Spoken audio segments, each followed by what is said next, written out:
Very brief. अब थोड़ा समय का ध्यान रखें सब लोग। ಧನ್ಯವಾದ. ನಾನು ಇವತ್ತು ಪ್ರಥಮ ಬಾರಿಗೆ ಈ ಹೌಸ್ನಲ್ಲಿ ಕನ್ನಡದಲ್ಲಿ ನಾನು ಮಾತನಾಡ್ತಾ ಇದ್ದೇನೆ. ವಿಶ್ವ ಕನ್ನಡ ಸಮ್ಮೇಳನ ಕರ್ನಾಟಕದಲ್ಲಿ ನನ್ನ ಕ್ಷೇತ್ರದ ಪಕ್ಕದಲ್ಲೇ ನಡೀತಾ ಇದೆ. ಆ ಹಿನ್ನೆಲೆಯಲ್ಲಿ ನಾನು ಮೊದಲನೇ ಬಾರಿಗೆ ಕನ್ನಡದಲ್ಲಿ ಮಾತನಾಡ್ತಾ ಇದ್ದೇನೆ. ಮೇಡಮ್, ನಾನು ಬಹಳ ಟೆಕ್ನಿಕಲ್ ಪಾಯಿಂಟ್ಗಳನ್ನು ಬಜೆಟ್ ಮೇಲೆ ಹೇಳೋದಕ್ಕೆ ಹೋಗೋದಿಲ್ಲ. ಬಹಳ ಪ್ರಮುಖವಾಗಿ ಜನಸಾಮಾನ್ಯರು ಎದುರಿಸುತ್ತಿರುವಂತಹ ಸಮಸ್ಯೆಗಳ ಬಗ್ಗೆ ನಾನು ತಮ್ಮ ಮೂಲಕ ಸರ್ಕಾರದ ಗಮನವನ್ನು ಸೆಳೆಯಲಿಕ್ಕೆ ಬಯಸ್ತೇನೆ. ಇವತ್ತು ಬಹಳ ದೊಡ್ಡ ಸಮಸ್ಯೆ ಇರುವುದು ದೇಶದಲ್ಲಿ ಆಹಾರ ಧಾನ್ಯಗಳ ಬೆಲೆ ಏನು ಗಗನಕ್ಕೇರಿದೆ. ಇದು ಒಂದು ಬಹಳ ದೊಡ್ಡ ಸಮಸ್ಯೆ ಆಗಿದೆ. ಮೊದಲು ಒಂದು ಕಾಲದಲ್ಲಿ ಚೀಲದಲ್ಲಿ ಅಂದರೆ ಬ್ಯಾಗ್ನಲ್ಲಿ ನಾವು ಸಾಮಗ್ರಿಗಳನ್ನು ತರುವಂತಹದ್ದಿತ್ತು. ಇವತ್ತು ಬ್ಯಾಗ್ನಲ್ಲಿ ದುಡ್ಡು ಒಯ್ಯುವಂತಹ ಒಂದು ಸ್ಥಿತಿ ಇವತ್ತು ನಿರ್ಮಾಣ ಆಗಿದೆ. ನಿನ್ನೆನೆ ನಾನು ಅಕ್ಕಿ ತರಿಸಿದೆ. ದಿಲ್ಲಿಯಲ್ಲಿ 35ರಿಂದ 40 ರೂಪಾಯಿ ಇದೆ. ಎಣ್ಣೆ 90 ರೂಪಾಯಿ ಇದೆ. ಈ ಸ್ಥಿತಿಯಲ್ಲಿ ಸಾಮಾನ್ಯ ಜನರ ಬದುಕು ಬಹಳ ದುರ್ಭರವಾಗಿದೆ. ಆರ್ಥಿಕ ಬೆಳವಣಿಗೆ ಗ್ರೋತ್ ರೇಟ್ ಹೆಸರಿನಲ್ಲಿ ಇದನ್ನು ಸಮರ್ಥನೆ ಮಾಡುವಂತಹ ಕೆಲಸ ಸರ್ಕಾರ ಮಾಡ್ತಾ ಇದೆ. ಇದು ಅತ್ಯಂತ ದುರ್ದೈವಕರ ಸಂಗತಿ ಅಂತ ನಾನು ಹೇಳ್ತೇನೆ. ಚೀನಾದಲ್ಲಿ ಕೂಡ ನಮ್ಗಿಂತ ಜಾಸ್ತಿ ಗ್ರೋತ್ ಆಗ್ತಾ ಇರುವಂತಹ ಸಂದರ್ಭದಲ್ಲಿ ಚೀನಾದಲ್ಲಿ ಗ್ರೋತ್ ಆಗ್ತಾ ಇದೆ. ಆದ್ರೆ ಅಲ್ಲಿ ಇಷ್ಟು ಪ್ರಮಾಣದ ಫುಡ್ ಇನ್ಫ್ಲೇಷನ್ ಇಲ್ಲ, ಜನರಲ್ ಇನ್ಫ್ಲೇಷನ್ ಇಲ್ಲ. ಆದ್ದರಿಂದ ಸರ್ಕಾರ ನಿರ್ದಿಷ್ಟವಾದಂತಹ ಕ್ರಮಗಳನ್ನು ಕೈಗೊಳ್ಳಬೇಕು ಮತ್ತು ಜನಸಾಮಾನ್ಯರ ಬದುಕಿಗೆ ಹಸನ ಮಾಡುವಂತಹ ಜನಸಾಮಾನ್ಯರ ಬದುಕು ಸರಳವಾಗಲಿಕ್ಕೆ ಒಂದು ಪ್ರಾಮಾಣಿಕ ಪ್ರಯತ್ನವನ್ನು ಈ ಸರ್ಕಾರ ಮಾಡ್ತಾ ಇಲ್ಲ. ಅದನ್ನು ದಯವಿಟ್ಟು ಮಾಡಬೇಕು ಅನ್ನುವಂತಹ ಆಗ್ರಹವನ್ನು ನಾನು ಮಾಡ್ತಾ ಇದ್ದೇನೆ. ಎರಡನೇದಾಗಿ ಕೃಷಿ ಬಗ್ಗೆ ಬಹಳಷ್ಟು ಸಂಗತಿಗಳನ್ನು ಸರ್ಕಾರ ಬಹಳ ಸಂದರ್ಭದಲ್ಲಿ ಮಾತನಾಡ್ತದೆ. ಆದರೆ ಹಸಿರು ಕ್ರಾಂತಿಯ ನಂತರ ಅತ್ಯಂತ ಒಂದು ಕಳವಳಕಾರಿ ಬೆಳವಣಿಗೆ ಏನೆಂದರೆ USA, ಚೀನಾ ಈ ಎಲ್ಲ ದೇಶಗಳಿಗೆ, ಮುಂದುವರೆದಂತಹ ದೇಶಗಳು ಇರಬಹುದು, ಕೆಲವು ಅಂಡರ್ ಡೆವಲಪಿಂಗ್ ದೇಶಗಳಲ್ಲಿ ಇರಬಹುದು, ಇನ್ಕ್ಲೂಡಿಂಗ್ ಬಾಂಗ್ಲಾದೇಶದಲ್ಲಿ ಇವತ್ತು ಪರ್ ಹೆಕ್ಟರ್ ಎವರೇಜ್ ಈಲ್ಡ್ ಏನಿದೆ ಅದಕ್ಕಿಂತ ನಮ್ಮದು ಬಹಳ ಕಮ್ಮಿ ಇರುವಂತಹದ್ದು ಬಹಳ ದುರ್ದೈವಕರ ಸಂಗತಿ. ಇದಕ್ಕೆ ಕಾರಣ ಏನು ಅಂತಂದ್ರೆ ನಾವು ಕೃಷಿ ಬಗ್ಗೆ ಬಹಳ ಮಾತನಾಡ್ತೇವೆ, ಆದ್ರೆ ಕೃಷಿ ಬಗ್ಗೆ ನಾವು ಏನು ಮಾಡ್ತಾ ಇಲ್ಲ.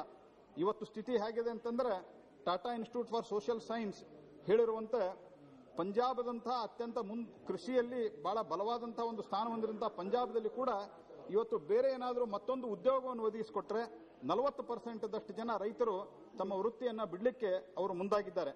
ಈ ಸ್ಥಿತಿಗೆ ಕಾರಣ ಏನಂತಂದ್ರೆ ಇವತ್ತು ನಾವು ಆ ಮ್ಯಾನೇಜ್ಮೆಂಟ್ ಅವರಿಗೆ ಕಾಸ್ಟ್ ಆಫ್ ದಿ ಪ್ರೊಡಕ್ಷನ್ ರೈತರಿಗೆ ಏನು ಕೊಡಬೇಕು ಅದು ಕೊಡ್ತಾ ಇಲ್ಲ. ನಾನು ಒಂದು ಸಿಂಪಲ್ ಉದಾಹರಣೆ ಹೇಳ್ತೇನೆ. ನಾನು ಬಹಳ ಟೆಕ್ನಿಕಲ್ ಇತ್ತೀಚೆಗೆ ದಿಲ್ಲಿಯಲ್ಲಿ ಡಿಸೆಂಬರ್ ತಿಂಗಳಲ್ಲಿ ನಮ್ದೇನು ಇಲ್ಲಿ ಸೆಷನ್ ನಡೀತಾ ಇತ್ತು.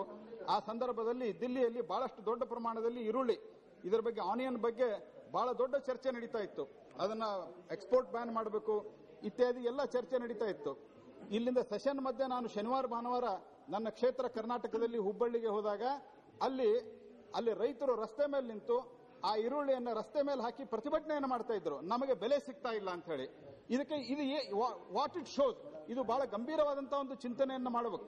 ಈ ಕಡೆ ದಿಲ್ಲಿಯಲ್ಲಿ, ಕಲ್ಕತ್ತಾದಲ್ಲಿ, ಮುಂಬೈದಲ್ಲಿ ನಮಗೆ ಈರುಳ್ಳಿ ಸಿಗ್ತಾ ಇಲ್ಲ, ಆನಿಯನ್ ಸಿಗ್ತಾ ಇಲ್ಲ ಅಂತ ಹೇಳಿ ಅದು ಮತ್ತು ಅದರ ಬೆಲೆ ಗಗನಕ್ಕೆ ಹೋಗಿದೆ ಅಂತ ಹೇಳಿ ಎಕ್ಸ್ಪೋರ್ಟ್ ಬ್ಯಾನ್ ಮಾಡಬೇಕು ಅನ್ನುವಂತ ಡಿಮಾಂಡ್ ಇಲ್ಲಿ ಹೌಸ್ನಲ್ಲಿ ಮಾಡ್ತಾ ಇರುವಂತಹ ಸಂದರ್ಭದಲ್ಲಿ ಅಲ್ಲಿ ರೈತರು ರಸ್ತೆ ಮೇಲೆ ಹಾಕಿ ಪ್ರತಿಭಟನೆ ಮಾಡ್ತಾರೆ, ನಾನು ಬೆಳೆದಂತ ಈರುಳ್ಳಿಗೆ ಬೆಲೆ ಸಿಗ್ತಾ ಇಲ್ಲ ಅಂತ. ಆದ್ದರಿಂದ ಅವ್ರ ಪರಿಸ್ಥಿತಿ ಏನಾಗಿದೆ ಅಂತಂದ್ರೆ ಇವತ್ತು ಅವರು ಕೃಷಿಯನ್ನು ಬಿಡೋಕೆ ತಯಾರಾಗಿದ್ದಾರೆ. ಅವರು ಗ್ರೂಪ್ ಡಿ ಕೆಲಸಕ್ಕಾದ್ರೂ ಹೋದ್ರೂ ಚಿಂತೆ ಇಲ್ಲ, ಪಟ್ಟಣಗಳಲ್ಲಿ ಹೋಗಿ ಕೂಲಿ ಮಾಡಿದ್ರು ಚಿಂತೆ ಇಲ್ಲ. ನನ್ನ ಮಗ ಈ ಒಂದು ಕೃಷಿಯನ್ನು ಮಾಡುವುದು ಬೇಡ ಅನ್ನುವಂತಹ ಒಂದು ಪರಿಸ್ಥಿತಿಗೆ ಬಂದಿದ್ದಾರೆ. ಕೊನೆಯದಾಗಿ ನಾನು ಒಂದು ಮಾತು ಹೇಳೋದಾದ್ರೆ 2010ನೇ ಪ್ಲಾನ್ದಲ್ಲಿ 21,068 ಕೋಟಿ ರೂಪಾಯಿ ಕೃಷಿಗೆ ಕೊಟ್ಟಿದ್ವಿ. 11ನೇ ಪ್ಲಾನ್ನಲ್ಲಿ 50,924 ಕೋಟಿ ಕೊಟ್ಟಿದ್ವಿ ಅಂತ ಹೇಳಿ ಬಹಳ ದೊಡ್ಡ ಪ್ರಮಾಣದಲ್ಲಿ UPA ಸರ್ಕಾರ ತನ್ನ ಬೆನ್ನನ್ನು ತಾನೇ ಚಪ್ಪರಿಸಿಕೊಳ್ತು. ಆದರೆ ಇದರ ಮಿಡ್ ಟರ್ಮ್ ರಿವ್ಯೂ ಆದಾಗ ಕೇವಲ ಕಳೆದ ಬಾರಿ ಏನಿತ್ತು 2.4% ಅಷ್ಟನ್ನ ಯೋಜನಾ ವೆಚ್ಚದಲ್ಲಿ, ಟೋಟಲ್ ಯೋಜನಾ ವೆಚ್ಚದಲ್ಲಿ ದಾಟಿಲ್ಲ ಅನ್ನೋದು ಅವರ ರಿವ್ಯೂವೇ ಹೇಳ್ತಾ ಇದೆ. ಹಾಗಾಗಿ ನಾನು ವಿನಂತಿಯನ್ನು ಮಾಡ್ತೇನೆ, ಕೃಷಿಯ ಇನ್ಫ್ರಾಸ್ಟ್ರಕ್ಚರ್ದಲ್ಲಿ ಹೆಚ್ಚಿಗೆ ಮಾಡಲಿಕ್ಕೆ ಇವರು ಬಹಳ ಪ್ರಾಮಾಣಿಕವಾದಂತಹ ಪ್ರಯತ್ನವನ್ನು ಮಾಡಬೇಕು. ಮತ್ತು ಪ್ರತಿ ಸರ್ತ ಇನ್ನೊಂದು ಮಾತನ್ನ ಹೇಳ್ತಾರೆ, ಅದೇನು ಅಂತ ಹೇಳಿದ್ರೆ ನಾವು ಕ್ರೆಡಿಟ್ ಇನ್ಫ್ಲೋ ಜಾಸ್ತಿ ಮಾಡಿದ್ವಿ, ರೈತರಿಗೆ ಸಾಲವನ್ನು ಜಾಸ್ತಿ ಕೊಡಿಸಲಿಕ್ಕೆ ಪ್ರಯತ್ನ ಮಾಡ್ತಾ ಇದ್ದೀವಿ ಅಂತ. ನಾನು ತಮ್ಮ ಮುಂದೆ ಒಂದು ಸರ್ಕಾರದ ಇಲ್ಲಿ MOS ಅವರು ಕೂತಿದ್ದಾರೆ, ಅವ್ರ ಗಮನಕ್ಕೆ ತರಬಯಸ್ತೇನೆ. ಡಿಸೆಂಬರ್ 10, 2010ರವರೆಗೆ ನಿನ್ನೆ ಸನ್ಮಾನ್ಯ ಹುಕುಂದೇವ್ ನಾರಾಯಣ್ ಯಾದವ್ ಅವರು ನನಗೆ ಈ ಫಿಗರ್ಗಳನ್ನ ಕೊಟ್ಟರು. ಅವರ ಕ್ವಶನ್ ಕೇಳಿದಲ್ಲಿ ಬಂದಂತ ಉತ್ತರ ಇದು. ಡಿಸೆಂಬರ್ 2010 ಅಂತರವರೆಗೆ ರೈತರಿಗೆ ನೀಡಿದ ಒಟ್ಟು ಸಾಲ 5,82,106 ಕೋಟಿ. ಇದರಲ್ಲಿ ಒಟ್ಟು 65,000 ಕೋಟಿ ಮನ್ನಾ ಮಾಡಿದೆ. ಆದರೆ ಇದೇ ಅವಧಿಗೆ ಆನ್ ದಿ ಸೇಮ್ 31/12/2010 ಉದ್ಯಮಗಳಿಗೆ 5% ಇರುವಂತಹ ಉದ್ಯಮಗಳಿಗೆ ಒಟ್ಟು ಕೊಟ್ಟಿರುವಂತಹ ಸಾಲ 10,54,000 ಕೋಟಿ 390 ಕೋಟಿ 10 lakh crores. ಅದರಲ್ಲಿ NPA ಇರುವಂತಹದ್ದು ಮತ್ತು ರಿಕವರಿ ಆಗಲಿಕ್ಕೆ ಸಾಧ್ಯ ಇರಲಾರದಂತಹ ಸಾಲ, ರಿಕವರಿ ಆಗದೇ ಇರಲಿಕ್ಕಂತ ಸಾಲ ಮತ್ತು NPA ಇರುವಂತಹ ಸಾಲ 2,13,352 ಕೋಟಿ ರೂಪಾಯಿ 2,13,352 crores which is irrecoverable and NPA.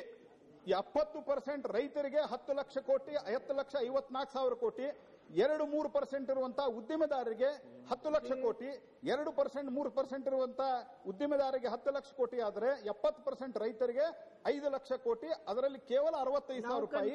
ಇವರಿಗೆ 2,10,000 ಕೋಟಿ ರೂಪಾಯಿ ಮಾಡ್ತಾ ಅವರಿಗೆ ವಿನಾಯಿತಿಯನ್ನ ಕೊಟ್ಟಿದ್ದಾರೆ. ಒಂದಿಲ್ಲ ಒಂದು ರೀತಿ ವಿನಾಯಿತಿನೇ ಅದು, ಯಾಕಂದ್ರೆ ರಿಕವರಿ ಮಾಡಲಿಕ್ಕೆ ಸಾಧ್ಯ ಇರಲಾರಂತದ್ದು. ಆದ್ದರಿಂದ ಕೊನೆಯದಾಗಿ ನಾನು ಹೇಳ್ತಾ ಇದ್ದೇನೆ, ಈ ಕೃಷಿ ಈ ಸಾಲ ಮೇಡಮ್ 1 ಮಿನಿಟ್ ಮೇಡಮ್, ಈ ಕೃಷಿ ಸಾಲದ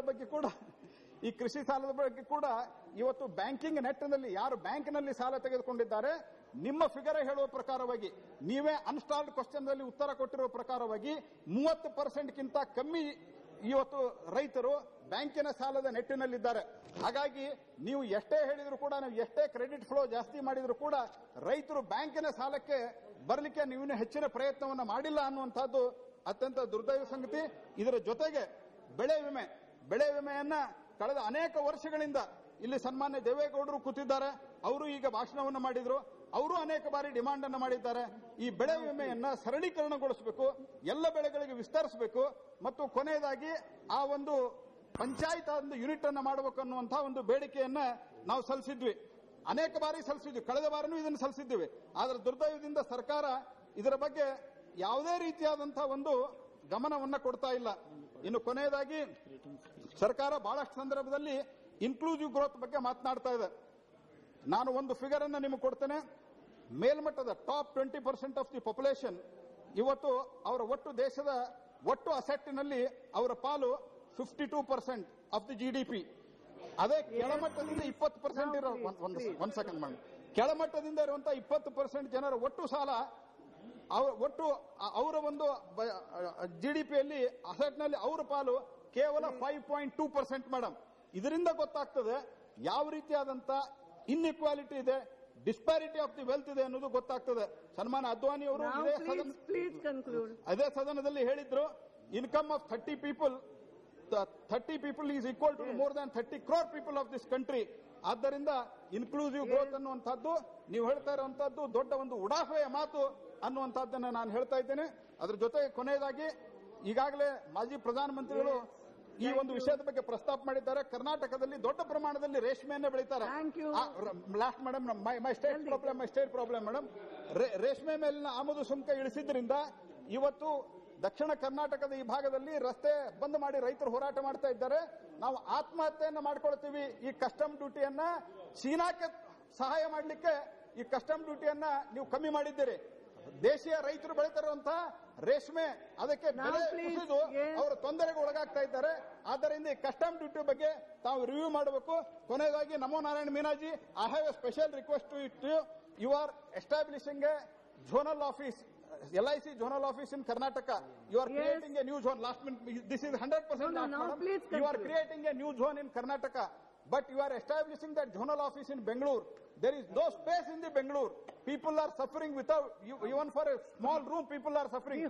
I request you to establish in some other place of this Karnataka. Even it may be Hubli, Dharwad, Gulbarga or Bijapur, Bagalkot, somewhere you can establish where there is very good connectivity. Kindly you can look into it. Bangalore is overcrowded. There is no space. Kindly consider this. With this request, I thank you very much, madam. Thank you. Honorable members, now I will leave